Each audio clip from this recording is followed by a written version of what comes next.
Picture this. You are in a meeting room.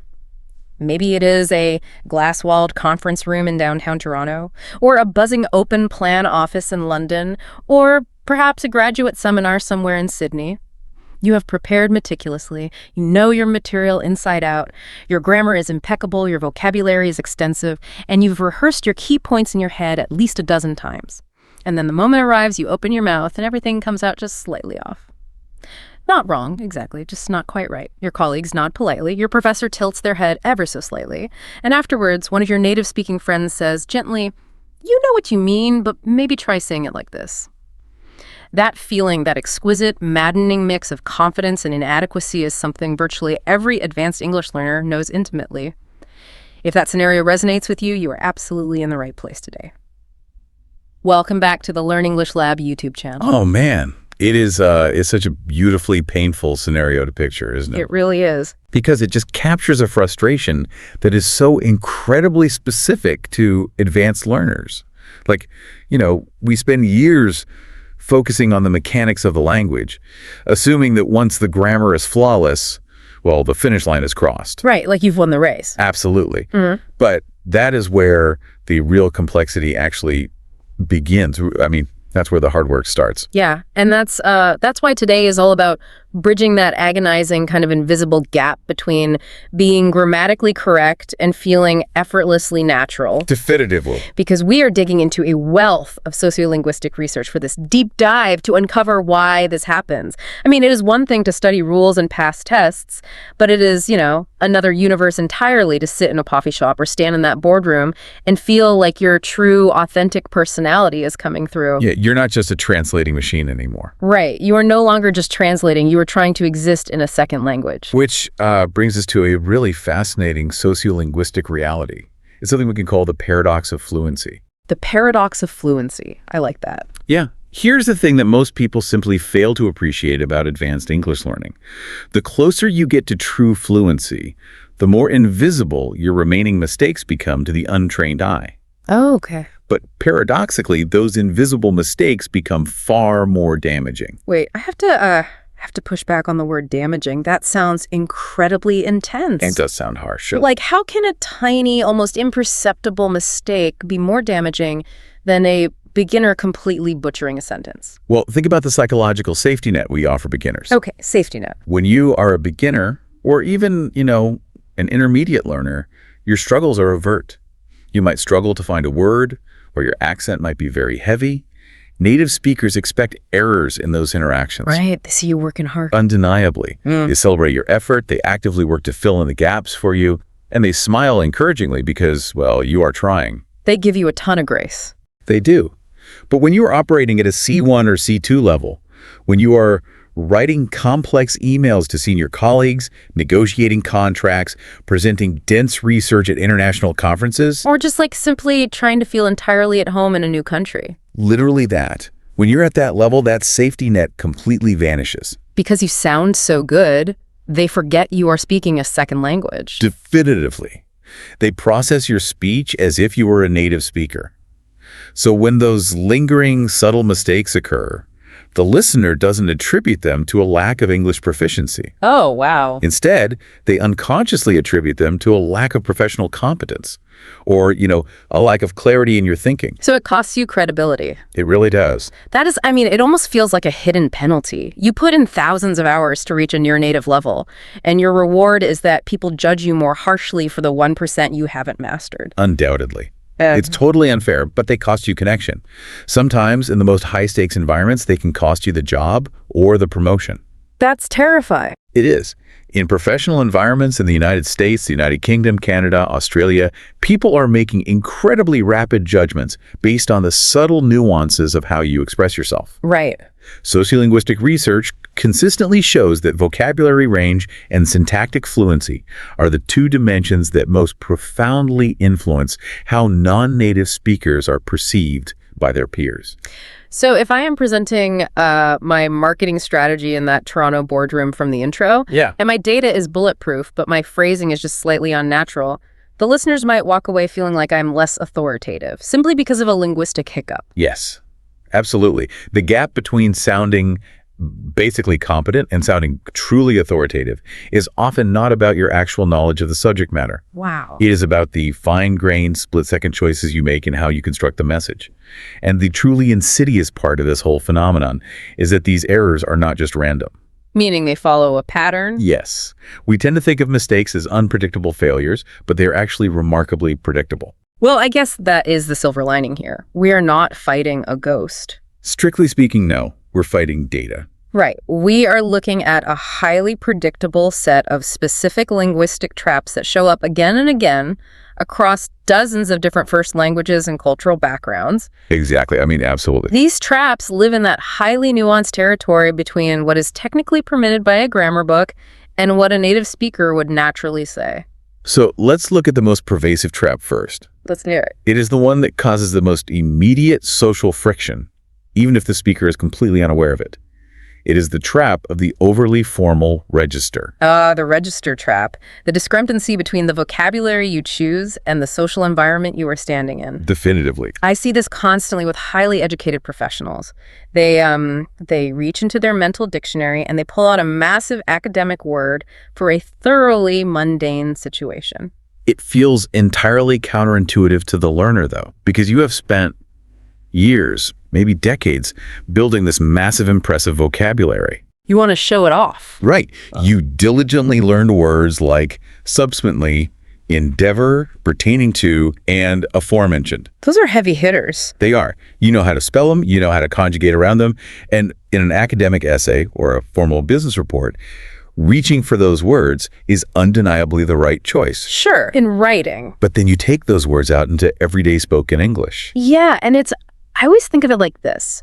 It is like showing up to a casual beach barbecue wearing a perfectly tailored tuxedo. Oh, that's a brilliant way to put it. Right, because there is absolutely nothing wrong with the suit. It is a beautiful, expensive piece of clothing. Flawless tailoring. Flawless. Yeah. But standing there on the sand, holding a paper plate with a hot dog, surrounded by people in shorts and t-shirts, it creates this incredibly jarring effect. Yes. You look entirely out of place, not because your clothes are bad, but because you have completely ignored the social context of the environment. The tuxedo analogy captures the dynamic absolutely perfectly. The language itself is not defective. It is just deployed in the wrong environment. Right. Linguists refer to this concept as register. Register is the foundational idea that different social contexts call for different styles of language. And native speakers do this instinctively. We don't even think about it. We toggle between these registers effortlessly. Like you speak one way to the CEO during a quarterly review. Yeah, it was very polite. And then another way to your desk mate when the printer jams, and yet another way to your friends when you are out for dinner. Definitely a lot more slang when the printer jams. Right. You're shifting between formal, informal, colloquial, and intimate registers constantly. So why is that toggling mechanism so broken for advanced learners? I mean, if they are smart enough to learn the word subsequently, why can't they sense that it shouldn't be used at a pub? Well, it comes down to how they acquired the language in the first place. Okay. Think about the diet of English input most advanced learners have consumed. Textbooks. Textbooks, academic writing, university lectures, and formal examinations like the TOEFL or IELTS. They are trained to elevate their language to secure higher marks. So they get rewarded for the tuxedo. Absolutely. Because of that heavy diet of formal input, they frequently get stuck in a single elevated register. They try to apply it universally across all situations because it is the English they feel most confident in. The tuxedo literally becomes their everyday uniform. Yes. I can just imagine a native English speaker walking up to you at a casual team lunch and saying, "I am subsequently proceeding to the aforementioned establishment to procure a beverage." I mean, you would understand every single word. Totally. The grammar is flawless, but it feels deeply robotic. It does. The natural breathing version of that sentence in a corporate break room is just, "I'm heading over to that cafe we talked about to grab a coffee." Undeniably. And there is a sociolinguistic case study we reviewed for this deep dive that illustrates the emotional toll of this beautifully.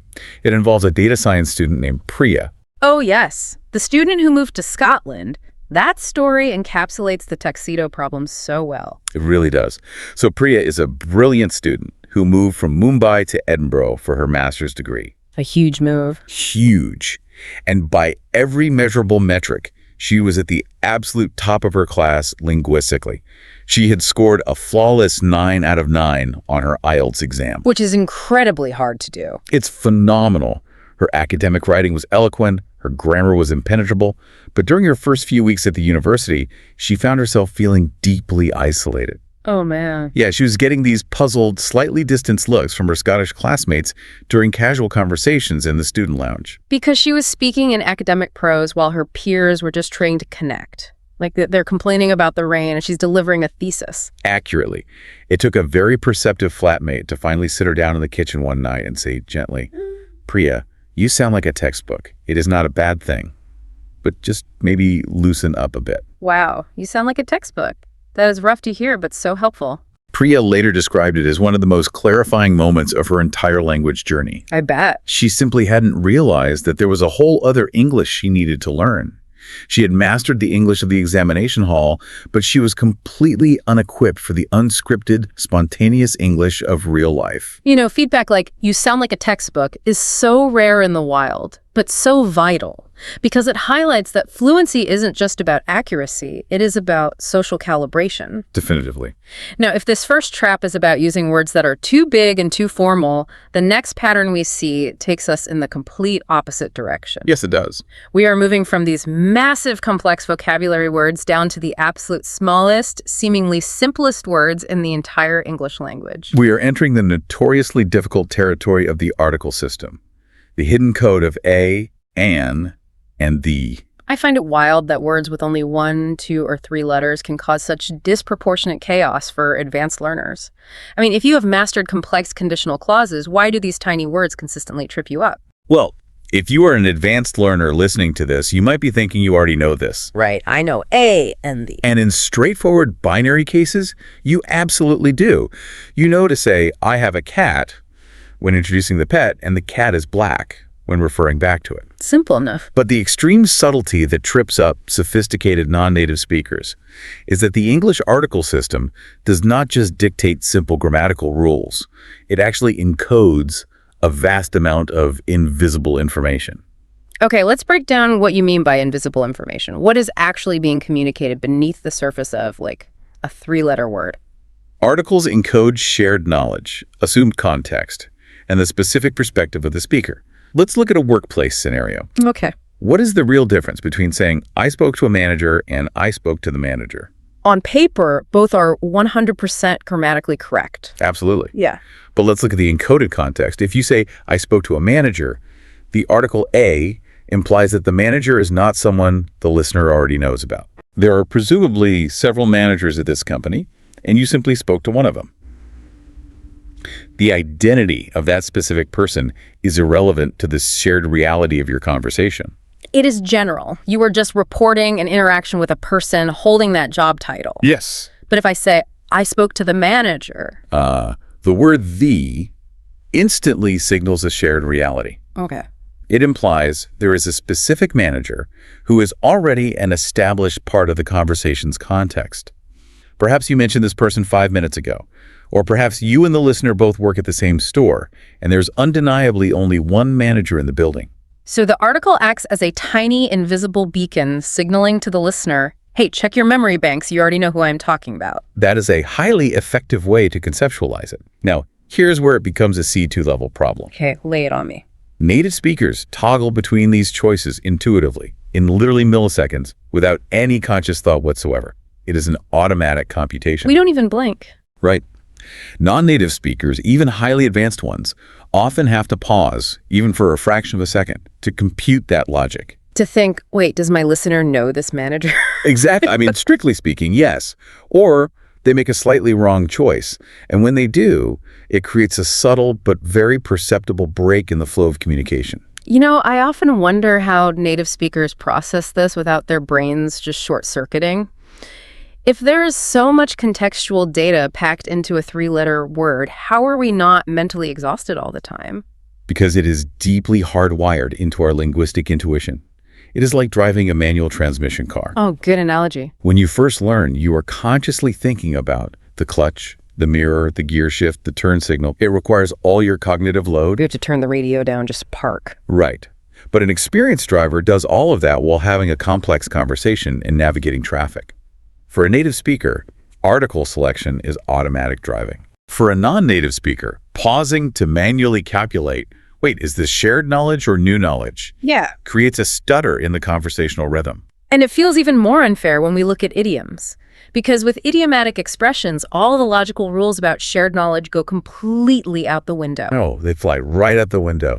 English is absolutely saturated with article-specific idioms and fixed phrases that defy the foundational rules we just discussed. Like what? Give us some examples. Think about phrases like, in the end, at the end, on the other hand, at hand, make a living, or make the most of. Try saying make the living. It makes my brain physically reject the sentence. Right. It sounds jarringly wrong to a native ear. Each of these phrases is rigidly fixed. You can't mess with them. No. Swapping the article doesn't just bend the rule. It often changes the meaning entirely, or produces a phrase that makes the listener physically wince. Let me throw another curveball at this. The rules change entirely depending on which English-speaking country you are standing in. The regional quirks around articles are maddening. Oh, they really are. The article system differs very subtly, but very importantly, between American and British English. For instance, Americans tend to retain the article in certain institutional phrases. If you're in New York and you get severely injured, they put you in the hospital. the hospital, right. But a British speaker in London would naturally say they are in hospital. Yes. They drop the article entirely, treating the institution more like a state of being rather than a physical building. Strictly speaking, yes, they do. And Australians have their own unique idiomatic preferences that weave between the two. So you cannot simply learn the rules on a whiteboard and expect to be done. It's not a math equation. No. Memorization will fail you here because the rules are fluid, idioms break the rules, and regional dialects change the idioms. It almost sounds hopeless when you lay it out like that. Like, how do you actually conquer this? Well, you conquer it through volume. Volume. You have to immerse yourself deeply enough into the language that your article choices transform from a cognitive calculation into a linguistic intuition. So just massive exposure. Absolutely. That intuition is only absorbed through thousands of hours of listening and reading in natural contexts. Your brain needs enough data points to recognize the patterns without thinking about them. Okay. So we have explored how tiny words reveal a speaker's assumptions about shared context. Yes. Let's shift our focus to how your verb choices actually reveal the hidden, invisible architecture of your mother tongue. This is a fascinating transition from the small words to the structural verbs. This specific pattern might genuinely challenge some deeply held assumptions learners have about English grammar. I am ready for it.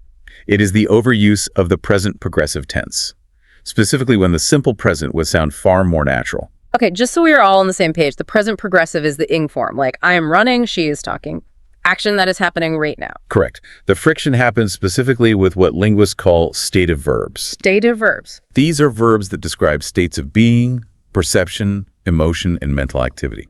Think of verbs like love, know, want, believe, or understand. Got it.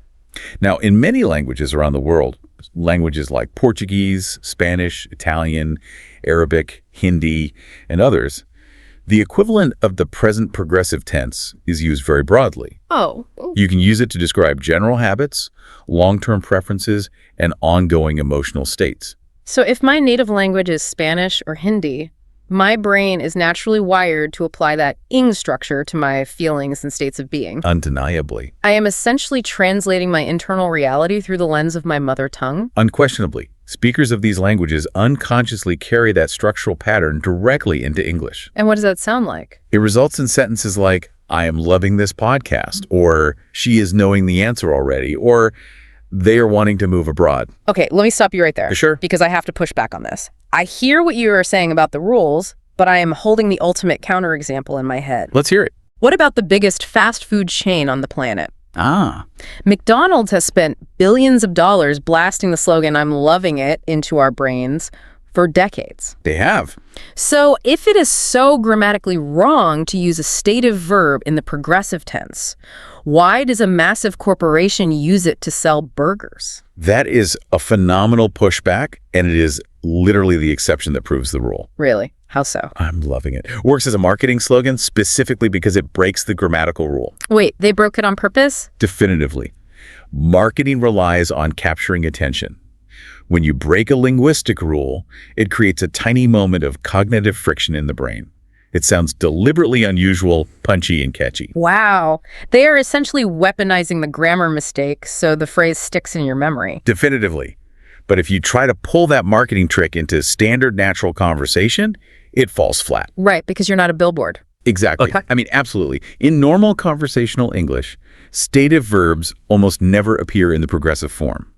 If you are sitting with a native speaker in a casual setting and you say, "I am loving this podcast," it sounds charming, but it sounds undeniably foreign. The native speaker's brain expects the simple present. I love this. Yes. This reveals something massive about language learning. This isn't just about making a random mistake. It is about where the mistake originates. Yes, that is the key. It is about the ghost of your first language haunting your second language. I love that phrasing. Linguists call this unifying theory L1 interference or language transfer. L1 being your first language. Right. Your L1 is your first language. When you're learning an L2, your second language, your brain doesn't just start from a blank slate. That would be incredibly inefficient. You don't just erase your entire linguistic history. No. Oh. Instead, your brain actively tries to port over the structural rules, the assumptions, and the hidden architecture of your mother tongue to make sense of the new data. It is like trying to run Mac software on a Windows computer. You are trying to apply the operating system of Arabic or Italian to the hardware of English. The code is bleeding over. That is undeniably what happens. And understanding this concept of language transfer is incredibly liberating for advanced learners. Because it means it's not their fault. Yes, it helps you realize that your persistent mistakes are not random personal quirks. They are not a sign that you are bad at English. That's a huge relief. They are highly predictable, systematic patterns shared by millions of learners from similar linguistic backgrounds.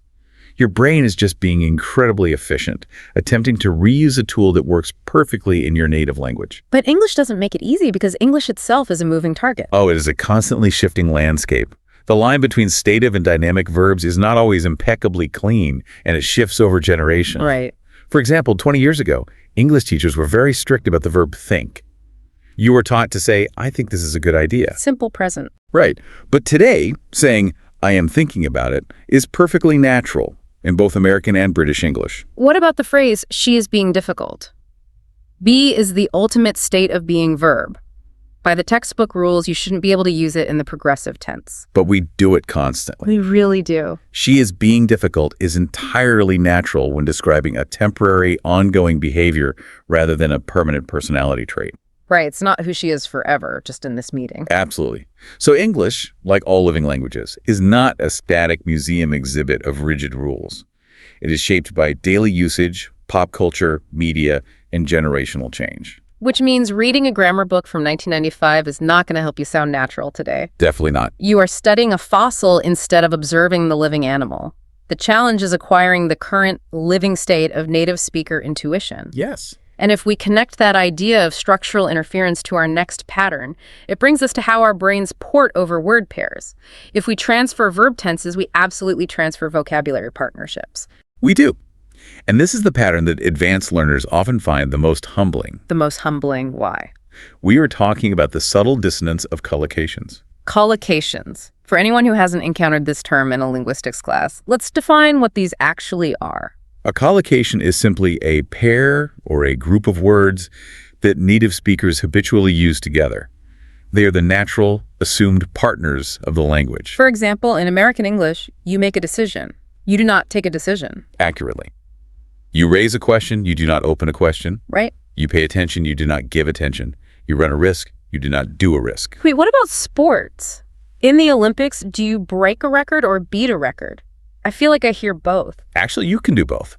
You break a record and you can beat a record. See, even the exceptions are complicated. They are. The reason collocations are so incredibly difficult for C1 and C2 learners is that they defy logical rules. You can't math it out. No, you cannot sit down and deduce them through grammatical logic. They are arbitrary word partnerships that have been solidified over centuries of cultural usage. You simply have to encounter them repeatedly until they feel automatic. I want to focus on an analogy we found in the research notes because it perfectly captures what a wrong collocation feels like to a native speaker. It is the musical analogy. Yes, I love this analogy. Getting a collocation wrong is similar to hearing a piece of complex, beautiful music where just one single note is struck slightly flat. Like someone playing a grand piano and hitting just one wrong key. Exactly. I mean, definitively. I know exactly what that feels like. The melody is entirely intact. The overarching meaning is completely clear. You can still sing along to the song. Yes. But to a trained ear, that one flat note creates this buzzing physical sense of dissonance. It creates a moment of friction. The listener understands you perfectly, but there is a subconscious hiccup in their brain as it processes the unexpected pairing. It's like a mental stumble. Undeniably. And in the real world, the stakes for that kind of friction can be surprisingly high. Let's talk about those stakes, because we are not just talking about chatting at a pub anymore. What happens when this flat note gets played in a high-stakes environment? Well, imagine you are in a crucial job interview for an executive position, or you are leading a complex legal negotiation. High pressure. Very high pressure. You're trying to establish absolute authority and trust. If you continuously use incorrect collocations, if you keep saying you want to open a question or do a risk, that subtle buzzing feeling of wrongness quietly and persistently undermines your authority. Because they're constantly tripping over your phrasing. Yes. The native-speaking listener might not even realize why they are doubting you, but the linguistic friction translates into a perception of slightly lesser competence. That is genuinely terrifying. It is. You could be the smartest person in the room holding the best legal argument, but because you paired the wrong verb with a noun, your credibility takes a microscopic hit. Literally. And those hits compound over a 1-hour meeting. They compound significantly. And to add another layer of complexity to this... Oh, no, there's more. Yes. Collocations are deeply cultural. We have to talk about what we might call plural English. Plural English, meaning there isn't just one monolithic English language that everyone agrees upon. Far from it. Different varieties of English have entirely different collocation preferences. So what works in London might sound wrong in New York. Absolutely. And these divergences genuinely mislead advanced learners who consume media from all over the English-speaking world. Walk us through some of these cultural flavors. How does a British collocation differ from an American one? Let's look at British English. In an office in London, you might hear a colleague say they are keen on a new project proposal or that a certain strategy makes sense to them. Sounds perfectly normal. It sounds perfectly idiomatic and natural there. But if you take those exact same ideas into an American corporate environment, they are far more likely to emerge as someone being into the project. I'm really into this, yeah. Right. Or checking if the strategy is adding up. Adding up is such a great American colloquialism. It brings to mind accounting and pragmatism. And what about Australian English? They seem to have their own rule book entirely. They do. Australian English has a wonderfully pragmatic, often very laconic sensibility. Laconic, like they don't want to waste words. Yes. They reshape collocations and idioms in ways that are highly efficient and occasionally very surprising to other English users. They might say good on ya instead of well done. Right. The vital point for the learner is not to panic and try to master all three varieties simultaneously. Right. You don't need to be a linguistic chameleon constantly changing your collocations based on who just walked into the room. That sounds exhausting. It would be impossible. The goal is to be alert to the fact that English is genuinely plural. There is no single, universally correct native speaker model. That's a relief. Choosing the specific variety of English you want to align with, whether it is UK, US, or Australian, is an empowering, intentional decision. You pick your lane, and you immerse yourself in the collocations of that specific culture. That reframes the challenge entirely. You are not failing at a universal standard. You are just choosing a specific cultural dialect to master. Definitively. So we have looked at the massive textbook words of the register trap, the tiny hidden code of articles, the verb tenses bleeding over from other languages, and these habitual word partnerships. A lot of ground covered. But the research points to something even deeper, the ultimate final challenge of advanced English. If the previous patterns are about the bricks and mortar of the language, this final concept is about the invisible blueprint of the house itself. This is where it gets really profound. We are talking about architectural friction. The deep syntactic habits of your native language. Written structure, word order, clause placement, This is where language gets deeply psychological, doesn't it? Because you are mapping how a culture literally organizes its thoughts. It does. Every single language on Earth has its own unique internal architecture. It has its own foundational logic for how human thoughts should be sequentially assembled into sentences. Like building blocks. Yes. And for advanced learners, even those who have lived in an English-speaking country for years, even those who swear they have stopped consciously translating in their heads, those deep syntactic habits from their first language quietly persist. So they're still there, lurking in the background. When do these deep syntactic habits usually surface? Because if someone is a C2 speaker, they generally know English word order. We know it, yes, but these habits surface under pressure. Under pressure, like when? When you are constructing highly complex sentences, when you are stressed in a meeting, or when you are trying to express a very nuanced, multi-layered emotional idea. When you really care about what you're saying. Absolutely. That is when the cognitive load is highest and the L1 blueprint overrides the English blueprint. Your brain defaults to its original operating system. That makes total sense. Let's ground this with some vivid examples from different languages. How does this architectural friction actually sound to a native English ear? Let's take a German speaker. In German syntax, it is very common for the main verb to be pushed to the very end of the clause. So an advanced German speaker, when distracted or speaking quickly, might produce an English sentence like, "Yesterday I to the market have gone." Ah. The vocabulary is pure English. Every word is correct. But the skeleton of the sentence is completely German. Accurately. What about other languages? Consider a Japanese speaker. Japanese syntax allows for highly complex nested modifiers that can precede the noun they describe. So you describe something extensively before saying what the thing actually is. Well, absolutely. Yeah. When that architectural style is translated directly into English, it creates an arrangement of qualifiers and modifiers that strikes an English ear as labyrinthine. Like a maze. Yes. The listener gets lost in the maze of descriptions before ever reaching the subject of the sentence. Oh, I've definitely heard that. And what about Arabic speakers? I read something really interesting in our sociolinguistic notes about how Arabic structures context. Arabic syntax and rhetorical style often front-load a massive amount of context before delivering the main point. Okay. It is a culturally polite and comprehensive way of framing a thought. You build the entire landscape before you place the subject in it. Setting the stage. Right. But when that exact structural logic is ported into English, which is a heavily subject-verb object, get-to-the-point language, it delays the main idea. And how does an English speaker misinterpret that delay? An English ear might interpret that delay as indirect, hesitant, or even evasive. Wow. Evasive. Yes. The listener is subconsciously waiting for the verb, and when it takes too long to arrive, they feel impatient. Wow. So an Arabic speaker could be giving a perfectly logical, culturally rich, deeply polite explanation. Yes. But the English listener is sitting there subconsciously feeling like the speaker is dodging the question. Yes. That is undeniably what happens. And it is crucial to understand that none of these patterns are errors of logic. They are perfectly, beautifully coherent in their original languages. They reflect the worldview of that culture. But they create a structural friction in English that, at the C1 and C2 levels, is worth addressing if you want to be perceived with full authority and clarity. You know, as a learner listening to this, how on earth do I identify this in myself? If it is an invisible blueprint, how do I see it? It's tricky. Right. I can't just open up my own brain and look at the wiring.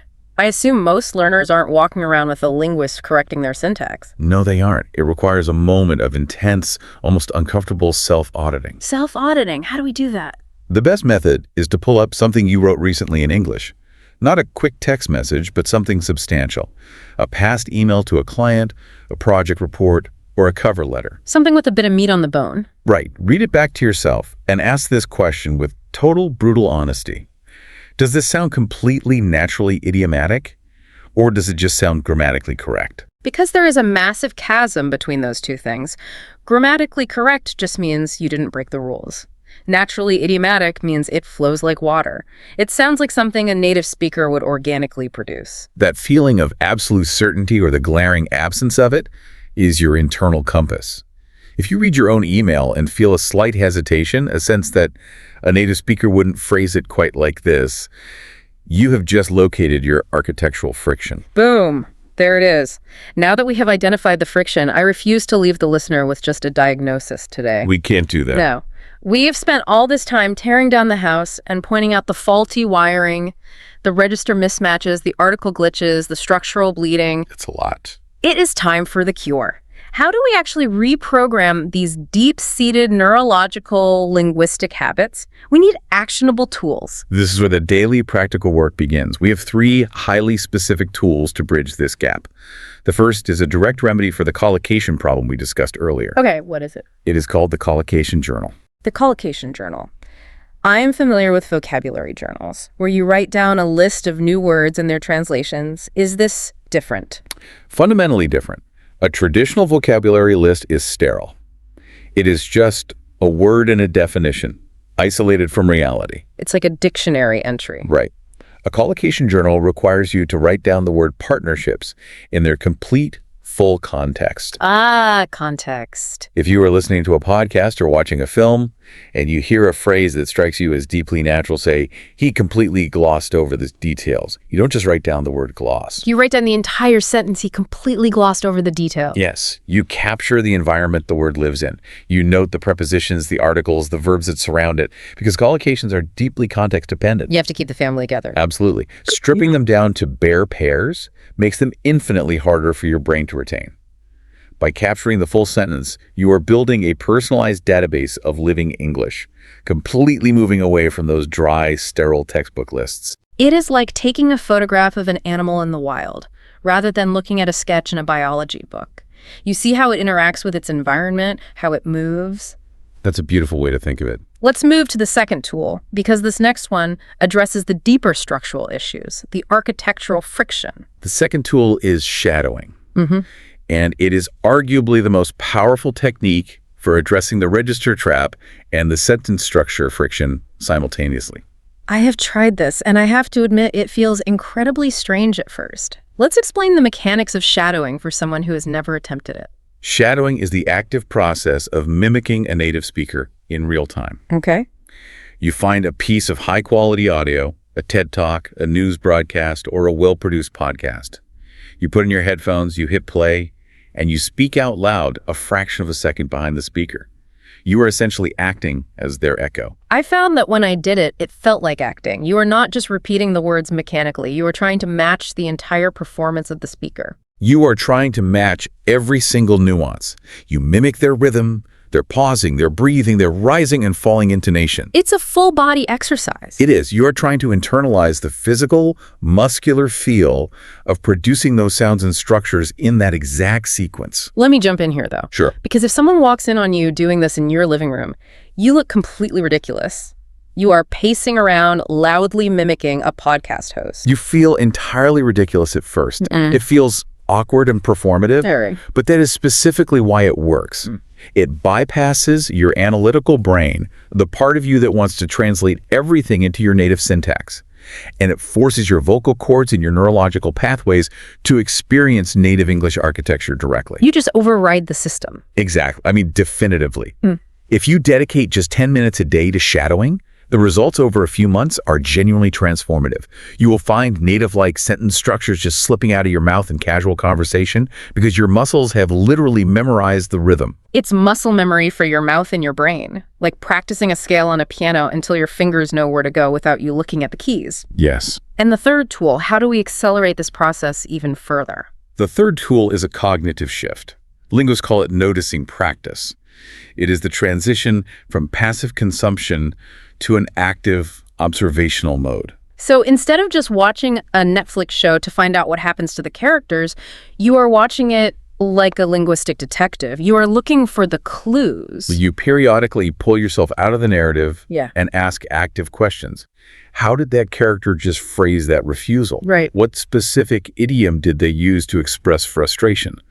Why did they use the simple present there instead of the progressive? You are interrogating the language. Absolutely. This heightened state of linguistic attention accelerates the naturalization of your English in a way that passive listening simply cannot match. You stop letting the language wash over you and you start examining the water. Doing a bit of our own noticing practice right now, I want to shine a quick vocabulary spotlight on two wonderful phrases that we have used organically during this deep dive. Oh, excellent. What did we use? These are phrases that learners can immediately add to their collocation journals.